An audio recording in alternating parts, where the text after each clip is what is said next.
Nesta ocasião, dando continuidade ao que foi dito anteriormente, falarei um pouco mais a respeito da aliança. Deus concedeu uma aliança ao ser humano que havia sido criado à sua imagem. Essa aliança em si, como já foi mencionado antes, era uma grande bênção. Também podia ser entendida como um símbolo de confiança. Além disso, era uma aliança muito fácil de guardar. Por meio dela, Deus queria continuar sendo reconhecido como Criador e também como nosso Deus.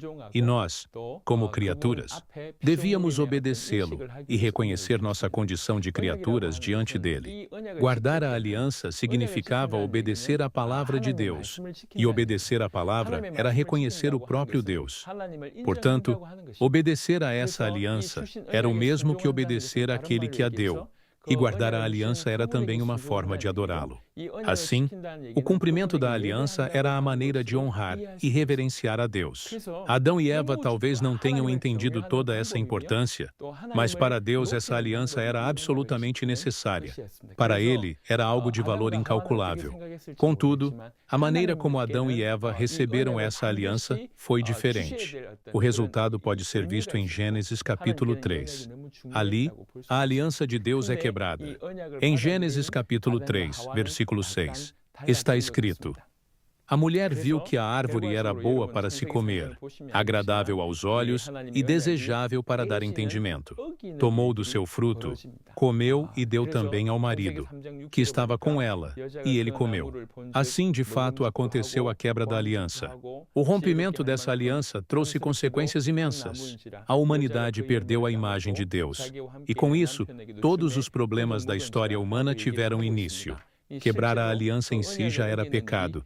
E o resultado desse pecado foi a morte.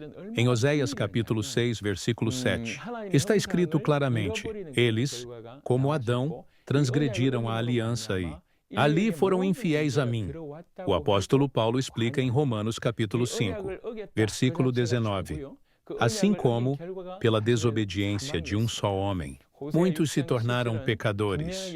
E em Romanos capítulo 5, versículo 12.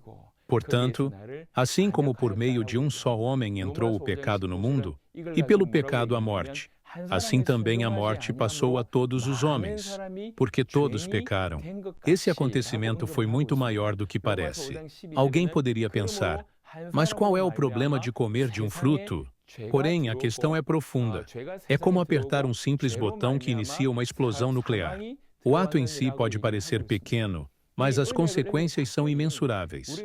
A desobediência de Adão e Eva mostra que eles não compreenderam o valor da aliança. Mas para Deus, ela representava a relação entre Criador e criatura, a forma pela qual ele seria o nosso Deus e nós seríamos o seu povo. E eles a quebraram de forma trágica. O resultado foi que o pecado entrou no mundo, e com o pecado veio a morte. Em Romanos capítulo 3, versículo 23, está escrito: Todos pecaram e estão destituídos da glória de Deus. Assim, toda a humanidade ficou sujeita ao pecado e à morte. A Escritura não responde a todas as nossas curiosidades, como, por exemplo, por que Deus colocou a árvore no jardim se sabia que o ser humano iria pecar, ou onde estava Adão no momento em que Eva comeu o fruto. Em vez disso, a Bíblia conduz tudo em direção ao propósito da salvação. Por isso entra em cena a fé. A aliança foi dada como bênção, como forma de estabelecer a relação entre Deus e a humanidade. Guardar essa aliança era viver em obediência, reverência e adoração ao Criador. Era apenas uma aliança, chamada de Aliança das Obras, mas ela foi quebrada, e disso resultaram o pecado e a morte, que atingiram todos.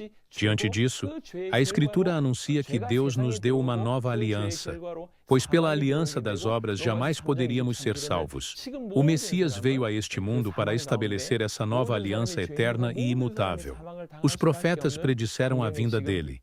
Em Gênesis capítulo 3, versículo 15, como a descendência da mulher. Em Isaías capítulo 7, versículo 14, como o Emanuel. e em Isaías, capítulo 53, como aquele que levaria sobre si os nossos pecados. Em Hebreus, capítulo 9, versículo 15, Cristo é apresentado como o mediador da nova aliança. Nesse tempo vimos quão importante é o pacto. Isso é o que compartilhamos.